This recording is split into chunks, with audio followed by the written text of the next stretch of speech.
I'm the Queen of Richmond.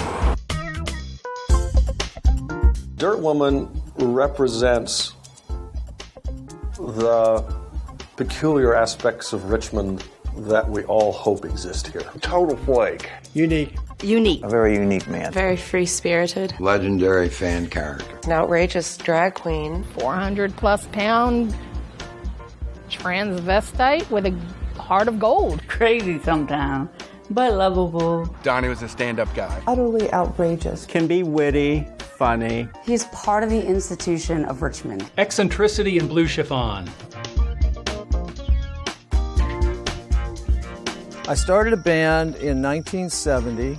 He asked me one day if my band would play for a gay liberation dance.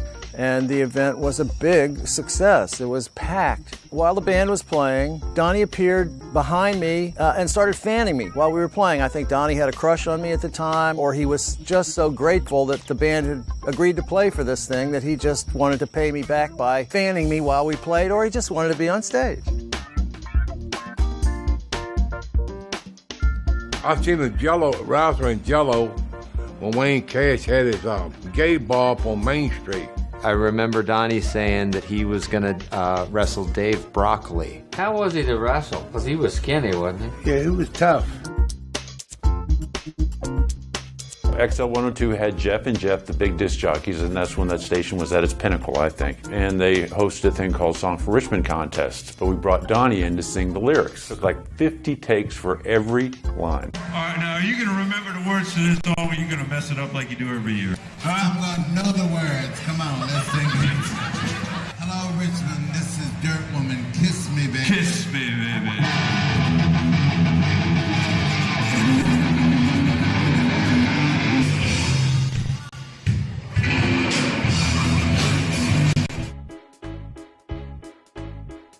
Best food in Richmond, right here. I would drive by Mama Zoo in the daytime before they opened, and he would be sitting in the doorway on the side with a big stainless steel bowl in his lap, and he'd be peeling garlic. He was eating more garlic than he was putting in the jug. Donnie would also sit outside the restaurant when we opened up for dinner and sell flowers. So people really seemed to enjoy that, you know, it was all part of the show. He sold flowers for this woman. This woman was a dyke, and she always tried to cheat Donnie of the money. And Donnie used to sell a bunch of flowers for her. One of the radio stations in town thought that it would be a different angle if they gave their press pass to Donnie Corker to cover the event.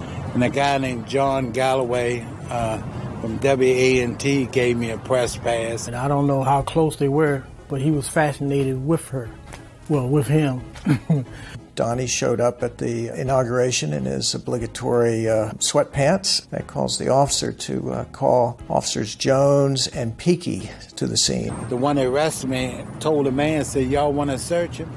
And I told him, no, you ain't going to search me. I pulled down my pants in front of everybody in the Capitol. I opened my ass. I said, you want to see? I ain't got no gun in my ass. Dave was always going out of his way to create maximum shock effect. Hi, Don. Hey, baby. How you doing? Dave was delighted that he had the perfect reservoir for these crabs that he was going to distribute amongst all the patrons of Sleazy's Crab Shack. Real crabs. There were real crabs in it. And they were eating them by twat.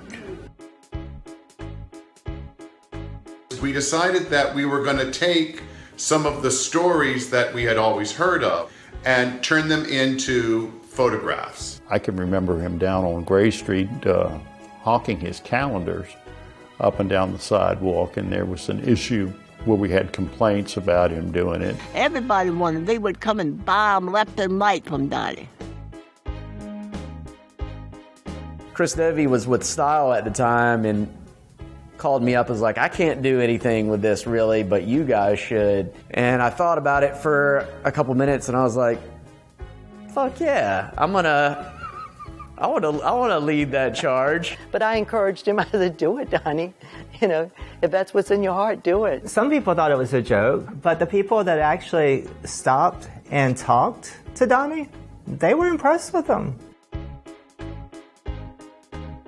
Then at some juncture, they would turn the mic over to Donnie. That's when all hell broke loose. There were some brilliant moments, but then there was just places where it went, crashed. The year that he was Princess Leia, I made his honey buns out of real honey buns and had to smack his hands away because he kept trying to eat them, even though I told him I'd covered them in glue. It's probably about $25,000 over the years that you have raised for the Central Virginia Food Bank. So the amount of good that you've done for the Richmond community, I can't even count it.